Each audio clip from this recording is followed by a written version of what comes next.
존경하는 박병석 부의장님, 그리고 동료 의원 여러분, 그리고 총리를 비롯한 국무위원 여러분, 연일 수고가 많으십니다. 저는 대전 대덕구 출신 새누리당 박성효 의원입니다. 저는 대전광역시장 등을 30년의 공직생활을 마무리고 19대 국회에 등원하면서 많은 설렘과 기대, 책임감이 있었습니다. 하지만 처음부터 온 느낌은 개원과 관련돼서 양당 원내대표가 합의하고 국회에서 공고했음에도 불구하고 그 약속이 지켜지지 않는 그런 모습을 보면서 매우 황당하고 참담한 심정이었습니다. 그 후 각종 언론을 통해서 보도받는 국회의원의 연금이라든지 세비 인상이라든지 또는 경선 비리라든지 급기야는 셀프 제명이라는 희한한 문제들이 언론을 통해서 보면서 이런 일들이 국민이 국회를 걱정하는 모습이 온 것이 매우 안타깝게 느꼈습니다. 이런 상황들을 보면서 지금 국민들은 기성정치에 대해서 불신과 불만을 넘어서 이제는 자포자기 상태에까지 이르게 되지 않았나 하는 생각을 해봅니다. 이런 현상들이 우리 사회에서는 현재 정치적 경험이나 검증도 되지 않은 사람에 대해서 또한 경기장이 아닌 웹에서 훈수나두는 그런 정치행위에 대해서 환상을 가지고 매몰되어 있는 현상을 보게 됩니다. 어쩌면 신기루와 같은 현상이 아닐까 하는 생각도 갖게 됩니다. 어쨌거나 이런 현상이 있게 된 데는 기성 정치권의 전적인 책임이 있다고 볼 수밖에 없습니다. 하지만 최근에 우리 정치권에서는 정치 쇄신이라는 개념을 가지고 선진 정치를 위한 많은 노력들을 하고 계시는 모습을 봅니다. 따라서 초선 의원인 저도 정치 개혁과 관련돼서 몇 가지 의견을 드리고 싶습니다.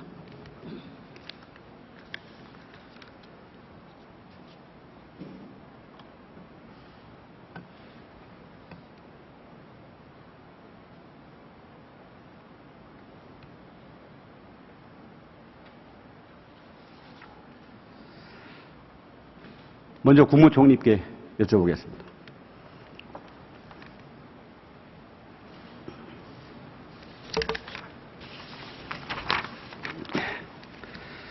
정치 쇄신과 관련돼서는 정치인, 정치 제도, 정치 환경의 총체적인 개혁이 필요하다고 봅니다. 이런 점에서 저는 먼저 정치인에 대한 말씀을 나누고 싶습니다. 정치인에 대한 모든 정보가 유권자인 국민에게 소상히 전달되는 것이 가장 중요한 기초라고 생각을 합니다. 맞습니까? 네. 그런데 최근에 우리 선거 제도를 보면 정치인에 대한 학력에 대해서는 엄하게 규정하고 있습니다. 그렇지만 정치인이 정치적 소신과 입장을 발표하는 정당 이력에 대해서는 기재하지 않고 있습니다. 이런 과정을 통해서 선거 때만 되면 정당으로 옮기는 철새 논쟁들이 많이 있는 게 작금이 사실고 이런 것들이 국민의 눈살을 찌푸리게 합니다. 따라서 선거 공부에 정치인이 선거에 나오는 후보자는 정당의 이력을 적시하는 것이 옳다고 생각하는데 어떻게 생각하십니까?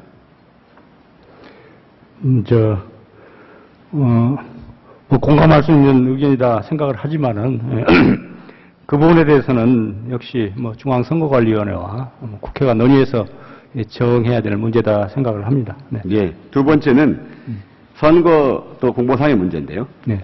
예를 들어서 알선수재의 죄를 짓고 몇천만 원의 추징금을 내고 1,000만 원 이상의 벌금을 받아도 선거 공보상에는 전과 없음으로 기재가 됩니다. 그것은 선거 공보상에 금고 이상의 형만을 적게 되어 있기 때문에 그렇습니다. 매우 잘못된 일이라고 생각을 합니다. 국민의 대표가 된다든지 이런 사람들이 저지른 일들이 알려지고 난 다음에 판단져야 되는 거 아닙니까?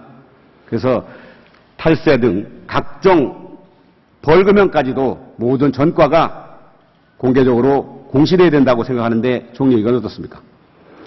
예, 우리나라 형벌의 종류가 한 8개, 9개 이렇게 되는데 벌금형, 과료 여기가 이제 제일 아래이기 때문에 그러면은 이제 과료 몇천 원짜리 과료까지도 이제 형벌에는 해당이 됩니다. 그렇기 때문에 적정한 선에서 이렇게 끊을 필요가 있겠다. 이렇게 해서 이제 아마 이제 금고 징역형 이상 이렇게 기재하고 있는 것으로 알고 있습니다. 그런데 벌금형 경우에도 기본적으로 그야말로 사소한 경우도 있고 또 범죄의 내용이 상당히 중함에도 불구하고 뭐 벌금형으로 또 결론 지어지는 경우도 있고 그렇습니다.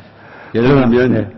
지금 국무위원들 청문회 하죠. 네. 그럴 때 국회에서 검증하는 과정을 다 아시죠. 네. 그에 비춰볼 때 국민의 대표가 되는 사람도 마찬가지로 네. 그런 충분한 검증의 기회가 국민에게 제공되어야 된다고 생각을 합니다. 네. 네.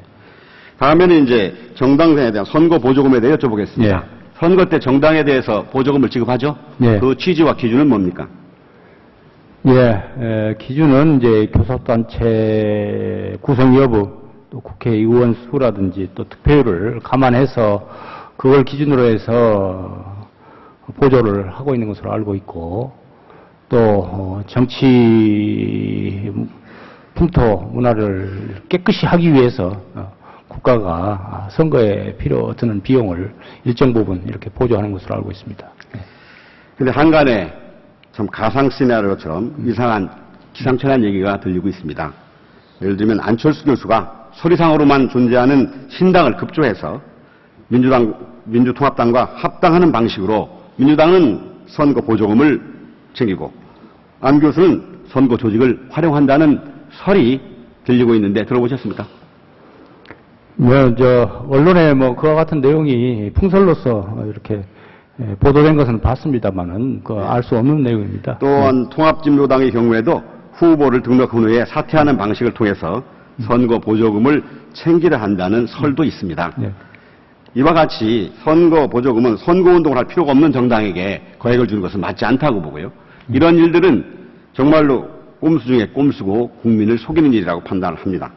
따라서 등록된 정당의 후보자가 선거를 끝까지 치를 경우에 한해서만 선거 보조금을 지급하는 것이 헌법에 부합되는 것이라고 보는데 총리 의견 어떻습니까?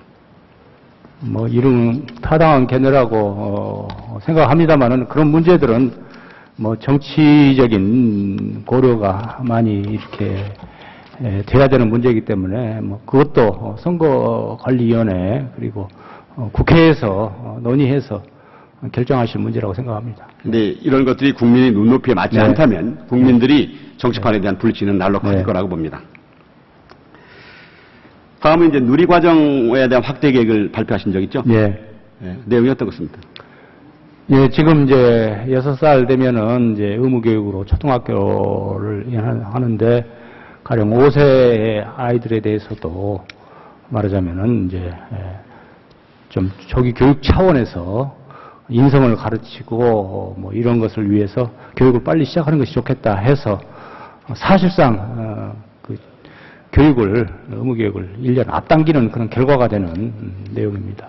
참 좋은 정책을 쓰셨는데요. 네. 현장에 보니까 네. 그 유치원 교사나 특수교사 수요가 매우 많음에도 불구하고 네. 이게 지원되지 않으니까 네. 비정규직으로 채용되는 경우도 많고 네. 교육에 차질을 빚는다고 합니다. 네. 네. 이런 문제는 우선 승인은 이제 행자부 장관님께서 하실 건데 네. 이 정부에서 좋은 정책을 추진하는 것만큼 네. 이 유치원 교사나 또 특수교사에 대한 정원 확보 문제에 관심을 네. 써주길 부탁드립니다. 네, 알겠습니다. 네. 다음에는 이제 보훈에 대해서 여쭤보겠습니다. 예. 요즘에 이제 국가나 국가 정체성, 애국가를 부정하는 종북 세력도 많이 나타나는 입장에서 특별히 국가 간 확립이 매우 중요하다고 볼 때 보훈 의식이 중요하다고 봅니다. 예. 제가 하나 삼행시를 한번 알려드리겠습니다. 조국, 또 다른 우리의 이름입니다. 네. 호국, 오늘을 사는 우리의 의무입니다. 예. 보훈, 미래를 위한 우리의 도리입니다. 예. 제가 대전 현충에 적어놓은 글귀입니다. 예.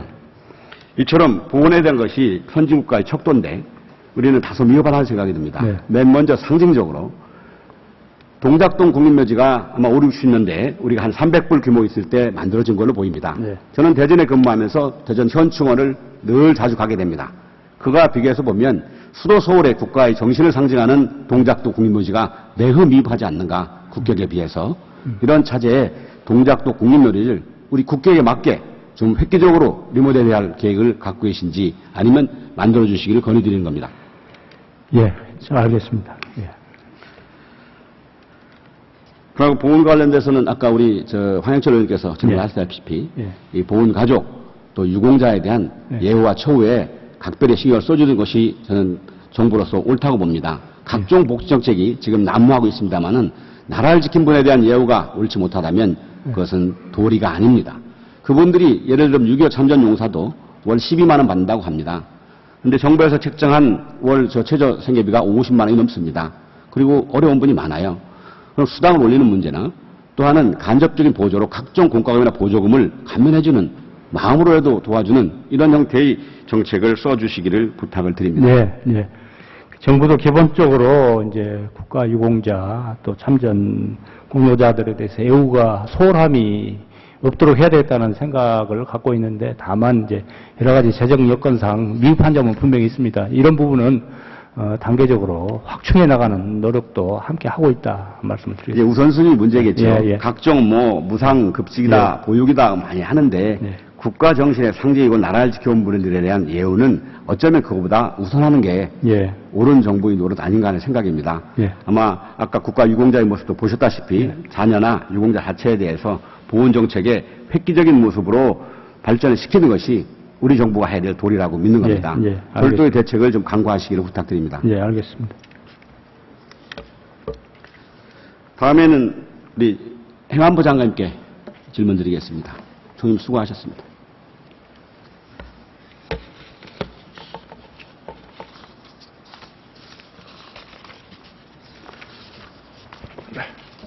이거 수고가 많으십니다. 요즘에 하루가 멀다고 발생하는 강력 사범에 대해서 특히 여성과 아동을 위한 범죄에 대해서 수고가 많으십니다. 네, 경찰에서 하는 일 중에서 보면은 범죄 예방이 가장 중요한데 그 예산 중에서 보면 0.5%밖에 예방 예산이 차지하지 않습니다.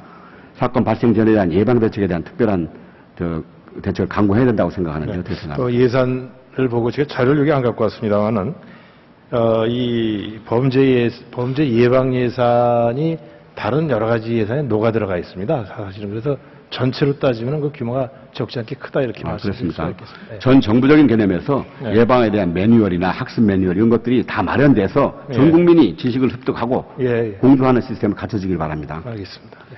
두 번째는 이제 112 문제입니다. 예, 예. 가장 맨 먼저 신고하게 돼 112인데 상황을 보니까 10건 중에서 3건은 통화 대기 상태가 걸리는 게 지금의 상황이랍니다. 예. 또 3건 중에서 또 반은 통화가 끊어져서 그냥 통화도 하지 못하는 이런 상태가 예. 온다고 그래요. 예. 서울청의 예를 보니까 1년에 굉장히 많은 숫자가 들어오는데 그 중에서 이제 120만 건 정도가 통화 대기로 끊어집니다.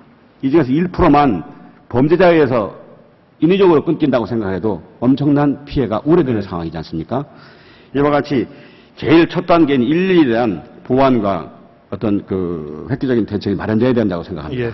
의원님 어떻게 말씀이 하실 아주 100% 공감을 하면서 간단하게 말씀을 드리면은 지난번 이제 오원춘 사건 이후에 이제 그러한 문제들이 이제 불거지기 시작을 해가지고 지금 10월 달에 경찰 콜센터를 갖다 개막을 하기로 했습니다. 개설하기로 했습니다. 여기서는 뭐냐면 민원이라든지 긴급하지 않은 상황 전화는 그쪽으로 저보다 가덕이 182원인가 그렇습니다. 하도록 하고 그다음에 ARS 콜백 시스템을 이제 지금 구축할 예정인데 이것은 연결 전에 끊어지는 사고에 대해서는 다시 ARS를 통해서 다시 연결을 할 수 있는 그러한 체제를 지금 만들어 가고 있습니다. 그리고 말씀하신 대로 이게 지금 인력이 좀 부족해가지고 요번에 일단 289명을 일단 증원하는 걸로 저희들이 했습니다. 그러니까 계속해서 그 인원은 좀 더 지원시켜 나가야 되지 않을까 그렇게 생각을 하고 있습니다. 예, 참고로 119 같은 대전의 경우에는 네. 신고를 받으면 위치까지 확인이 됩니다. 예, 예. 그래서 112나 119가 연결을 한다든지 네. 어떤 고율적인 대응책을 강구해야 승리 안전에 도움이 되리라고 보는 겁니다.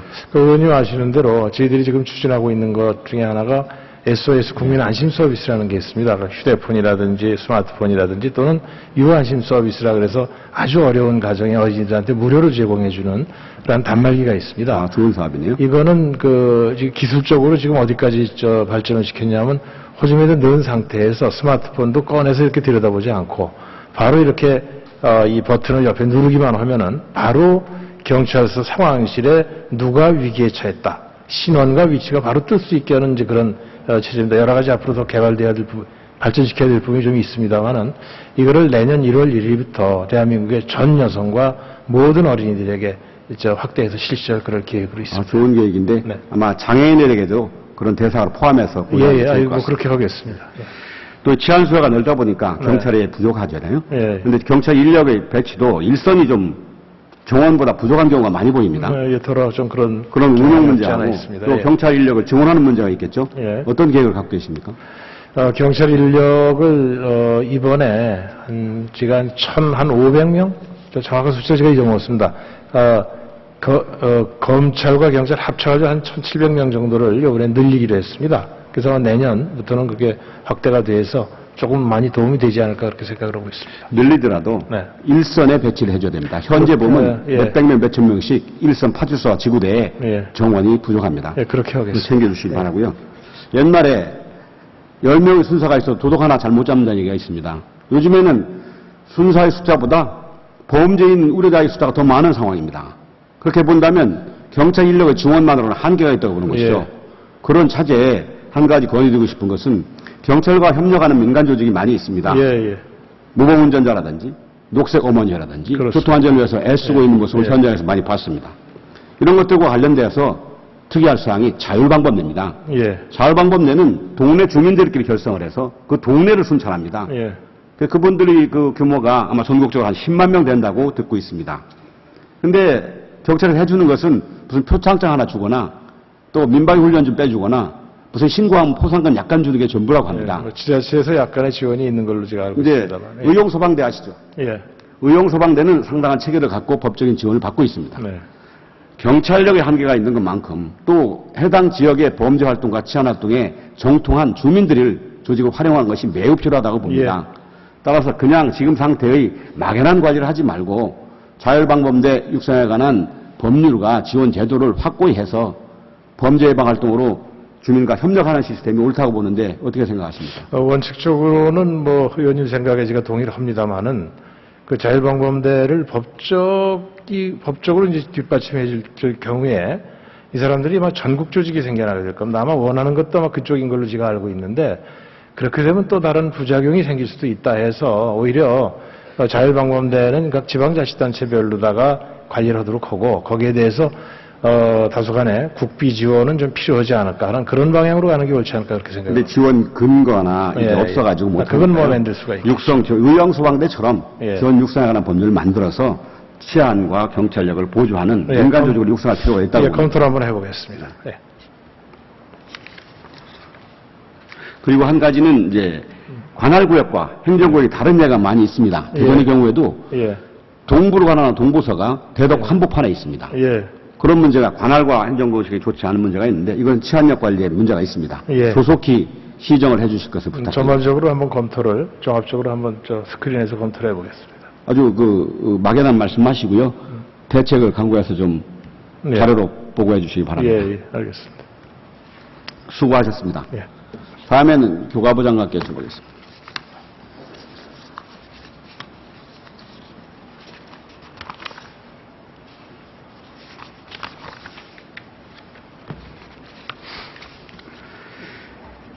지금 정부에 들어와서 가장 큰 국제 사업 중에 하나가 과학 비즈니스 벨트 사업입니다. 네. 맞죠? 그렇습니다. 그 주무관 수관보서가 장관님 소관이죠? 네, 그렇습니다. 그럼 추진 상황이 어떻게 되고 있습니까?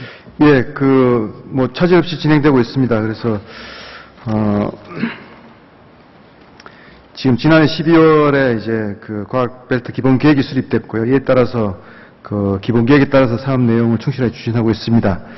또 이제 아마 그 관심 있으신 이제 부지 매입비 관련돼서는 지금 계속 관련 부처와 또 지자체와 협의 진행 중이라는 말씀 드리겠습니다. 늘 듣는 말씀인데요. 국책사업을 하면서 지방자치단체가 토지를 댄 예가 별로 없다고 생각을 합니다. 예를 들면 고속도로를 낸다든지 공항을 낼 때 그 시설이 들어오는 자치단체가 토지값을 낼 걸 들은 적이 없고요. 또 수도 서울에는 국책사업을 하는 사업들이 굉장히 많이 있습니다. 국립미술관이든. 그럴 때 수도 서울에서 땅값 됩니까? 예, 지적하신 취지를 잘 알겠습니다. 다만 이제 과학벨트 사업은 물론 국가적으로도 큰 이익이 있는 이 사업 비전을 가지고 한 사업입니다만 또 지역 사회에도 큰 혜택이 돌아가는 사업이기 때문에 당초에 그 기본 계획에서도 이 분담 문제에 대해서는 매비 분담 문제에 대해서는 협의를 하는 걸로 그렇게 돼 있어서 지금 계속 진행하고 있다는 말씀드리겠습니다. 서울대학교 유치할 때 서울시에서 땅 됐습니까? 네, 그 말씀하신 취지는 제가 잘 듣겠습니다. 알아듣겠습니다. 중요한 국책사업이 토지값 문제 가지고 지적거리거나 지저분하게 된다면, 지체된다면 본말이 바뀌어야 됩니다. 주무장관으로서 확실한 자세를 가지고 국가 사업은 국가에서 돈 내는 게 옳은 일이죠. 예, 저희 뭐 과학 벨트 사업은 우리 또 이명박 정부의 가장 또 대표적인 과학 분야 사업이기 때문에 차질 없이 되도록 최대한 노력하도록 하겠습니다. 약속하시죠. 그렇게 하겠습니다. 네. 또 이제 요새 학교 체육에 대해서 관심 많이 갖고 가신데 네, 참 네, 좋은 네. 일입니다. 네. 근데 이제 그 선생님들 대주는 문제가 좀 문제가 있는데 그 네, 문제에 네. 대해서 또 책임을 져 주시고요. 예, 학교 스포츠는 뭐 의원님 관심 가져주신 바와 같이 최근에 굉장히 활성화되고 있고요. 또 학부모님들도 굉장히 많이 원하십니다. 아이들도 좋아하고 그래서 최근에 인성교육 강화라든지 학교 폭력 대책 일환으로 지금 스포츠를 많이 활성화하고 있는데요. 말씀하신 이제 스포츠 강사 부분에 있어서도 저희들이 최대한 많이 지금 늘리고 있고요. 계속 좀 강화할 예정입니다. 그래서 좀 가시적으로 보이도록 해주시기를 부탁드리고요. 그렇게 하겠습니다. 또 아이들 체육을 증진시켜야 할 필요가 여러 가지 이유가 있지 않습니까? 네, 그 그렇습니다. 하나의 한 방편으로 네. 한번 검토해 보실 건의드리는 것은 저희 어릴 때 체력장을 했습니다. 네네네. 그래서 대학 입시에 내신이나 대학 입시에 그 체육과 관련된 기능들이나 이것들을 반영하는 방법을 한번 강구해 주시면 어떨까? 점수제가 아니고 예. 단락제 형태로 해서 체육 시스템이 확고하게 활성화될 수 있는 시스템으로 만들어 주시기를 부탁드리고요. 네네. 그런 경우가 생길 때 아마 체육과 관련된 일자리도 매우 늘어날 거라고 봅니다. 예, 뭐 공감하고요. 다만 이제 그 입시 경우에는 뭐 정부가 지금 이제 일률적으로 무슨 뭘 지시하기보다는 대교육 중심으로 하고 있고요. 특히 이제 그 입학사정관 제도가 여러 가지 인성이나 또 아이들의 신체 발달 사항을 종합적으로 판단할 수 있는 그런 입학 전형이기 때문에 해외의 경우에는 그 입학사정관 전형에서 스포츠에 뭐 주장을 했다든지 스포츠 클럽 활동을 활발히 한 경우에는 상당히 많은 그 입시에서의 고려를 합니다. 그래서 우리나라의 경우는 아직까지 그런 이제 충분히 입학사정관 제도가 성숙되지 못한 부분이 있기 때문에 그렇지만 이 입학사정관 제도가 계속 강화되고 또 우리 학교 현장에서 스포츠가 계속 활성화된다면 의원님이 지적하신 그런 쪽으로 계속 발전해 나갈 거라고 이렇게 생각하고 있습니다. 아마 건전한 신체, 건전한 건강에 깃든다는 말처럼 또 체력은 국력입니다. 예, 뭐 우리 아이들의 100% 공감하고 있습니다. 네. 체력 진흥과 인품 양성을 위해서 체육 정책이 보다 강화되기를 요구를 드립니다. 네, 그렇게 하겠습니다. 예, 이상입니다.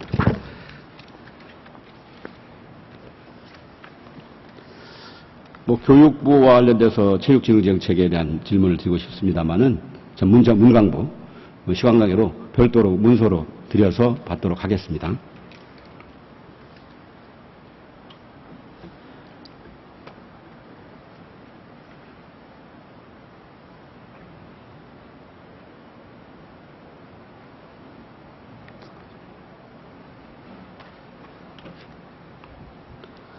존경하는 선배 동료 의원 여러분, 19대 국회는 지난날 우리가 이룬 성과와 그에 따른 각종 모순을 극복함으로써 국민들에게 희망과 행복을 주는 곳이 되어야 한다고 생각을 합니다.